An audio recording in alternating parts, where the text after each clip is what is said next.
Welcome back, everybody, to Investing 101 Part 4. Last time we talked about stop losses, and if you guys have already not watched the previous 3 videos, I'll make sure to post that above me right now. As always, make sure you guys watch those videos because this is going to teach you how to invest for beginners, hence the name Investing 101. And please, guys, as always, make sure to leave a comment down below for what you guys want the next investing video to be like and what you guys want me to cover. So without further ado, let's go ahead and dive right on into it.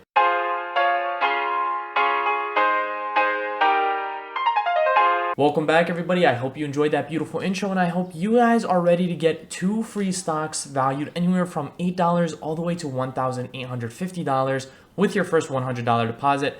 I'll make sure to add this in the description below just in case you guys feel like you are starting to be ready to invest in the stock market. A nice thing is that we will actually offer paper trading. So if you guys still are not 100% comfortable investing with your own money, you could actually play around with fake money, applying these techniques and tactics that I'm going to be talking about in future videos as well, hopefully. But you should already know how to place a limit and market order, as well as how to place sell orders, as well as how to read charts. So guys, if you would like to mess around and practice with it without using your actual own money, I'll make sure to link Webull in the description below. But without further ado, let's go ahead and dive right on into it. Okay guys, so last week I talked about a stop loss, and I said and I promised that I will actually be discussing a stop loss in the chart form. So we will actually be going to the charts today.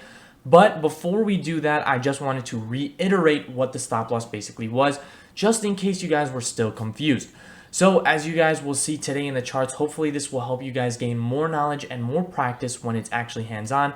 But basically a stop loss is going to be, imagine I bought 1 share of Apple at $100. Apple drops to $90. That would technically be a total of a 10% drop. That would be a 10% loss technically, right?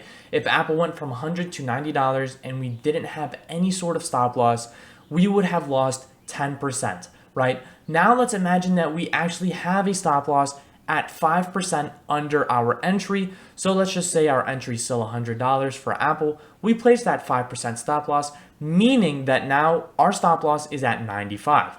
So if Apple were to drop from 100 all the way down to 90, we would only lose 5% because our shares of Apple would have been sold at 95. So before, when we didn't have a stop loss and Apple went from 100 to 90, we would have lost 10%. But now, because we added that 5% stop loss, when Apple dropped from 100 to 90, we only incurred a 5% loss because we dipped at 95.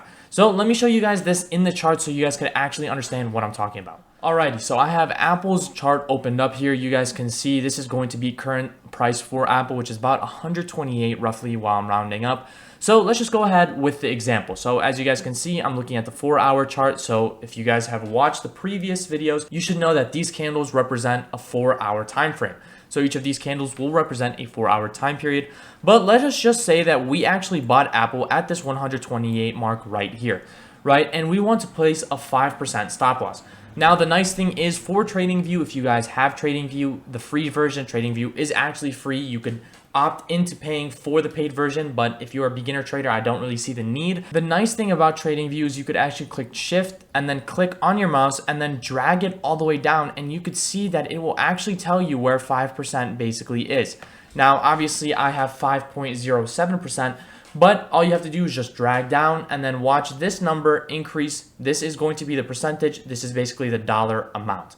Don't worry about this. You don't need to focus on that. But this is basically the dollar amount. Don't worry about the 2 bars, 8 hours. Don't worry about any of that. All you need to worry about is the dollar amount. So a 5% stop loss would mean that you would lose negative 6.5 cents, basically 6.50 cents roughly, or that is basically negative 5.07%. So don't worry about these 2 things. That's just confusing for no reason. So basically, that is a very simple way to use TradingView to place your stop loss. But as you guys can see, so we bought Apple at that 1.28 mark. We put that 5% stop loss basically represented by this drop, and that stop loss would be at 121.56. So at 121.56, basically right here, that is where our stop loss would be. Meaning, if Apple did something like this, it's at 128 currently, and it just absolutely just nose dives all the way down to 118 right here, right?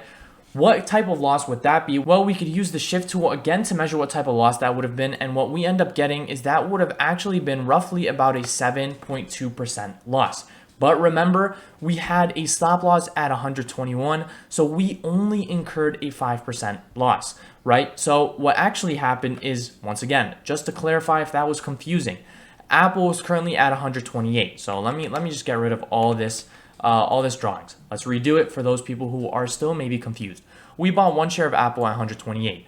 We placed our 5% stop loss right here at 121. So this is going to represent our 5% stop loss. Let us just say that Apple did something like this. It went like this, and then just boom, just nosedived all the way down to right here. Okay, let's just say Apple dropped all the way down to 115.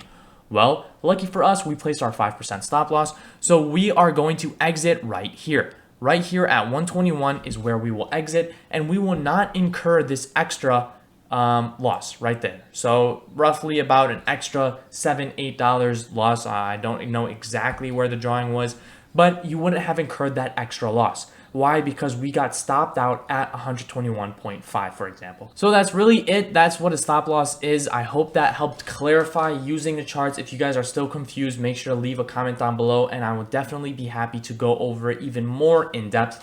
As always, guys, I hope you guys found this educational. Make sure to smash that like button, join my Discord down below, and subscribe to the channel. And as always, guys, I'll see you all later.